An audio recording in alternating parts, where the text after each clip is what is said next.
তো বন্ধুরা, আজকে আমি তোমাদের দুটো রেসিপি বানানো দেখাবো। কড়াই তো গরম হয়েছে, তেল দিয়ে দিলাম। 4টে ডিম নিয়েছি সিদ্ধ করে, পেঁয়াজ কুচি, লঙ্কা কুচি, রসুন কুচি, আর এসে দেখো সিম বাটা করব কি করে। তোমরা সম্পূর্ণ ভিডিওটা দেখো বন্ধুরা। কড়াইয়ের তেল তো গরম হয়ে গেছে, আমি ডিমগুলো দিয়ে দিচ্ছি।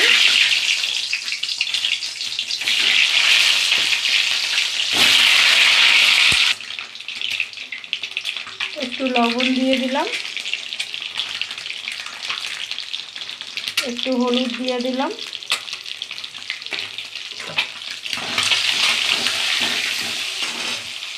আর সিম তো আমি সিদ্ধ করে নিয়েছি, সিমের জলটা সম্পূর্ণ চিপে ফেলে দেবো। দেখো যে সিমের জলটা আমি ফেলে দিচ্ছি, সিমটা ঠান্ডা করে নিতে হয়। দেখো আমি জলটা সম্পূর্ণ চিপে ফেলে দিছি, একটু যেমন জল থাকে না। আর এখানে কাঁচা লঙ্কা, রসুন, আর সাথে কটা ধনে পাতা নিয়েছি। এবার লবণ দিয়ে বাটা করব। আর ডিমটা আমার ভাজা হয়ে গেছে, এরকম লাল লাল করে ভেজে নিয়েছি।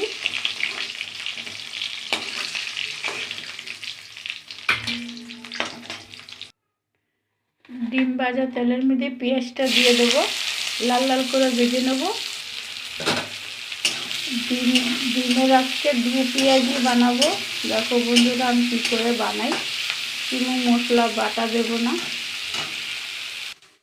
কাঁচা লঙ্কা, রসুন আর ধনে পাতা একসঙ্গে বেটে নেব, সাথে সিমটাও বাটবো। তবে পেঁয়াজটা তো আমি লাল লাল করে ভেজে নিয়েছি, খুব একটা ভাজা করব না, আর বেশি ভাজতে গেলে তিতো লাগবে। রসুন, কাঁচা লঙ্কা কুচি দিয়ে দিলাম, আর একটু হলুদ দিয়ে দিলাম,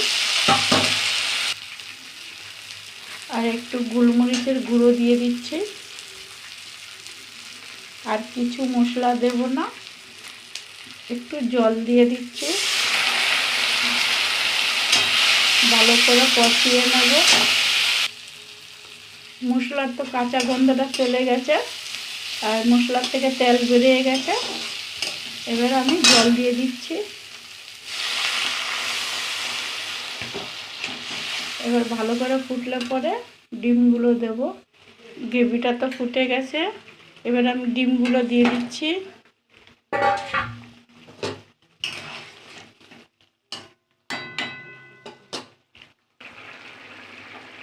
লবণ দিয়ে দিলাম পরিমাণ মতন, আর গরম মশলা দিয়ে দিচ্ছি। এবার একটু নাড়াচাড়া করে আর 1 মিনিট ফুটিয়ে নেব ভালোভাবে। তাহলে আমার ডিম 2 পেঁয়াজি হয়ে গেল।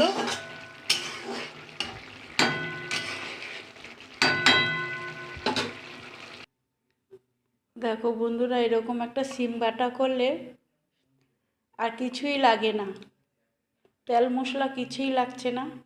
এরকম ধনে পাতা, রসুন, এখন তো ধনে পাতা প্রচুর, শীতকালেই ভালো লাগে খেতে।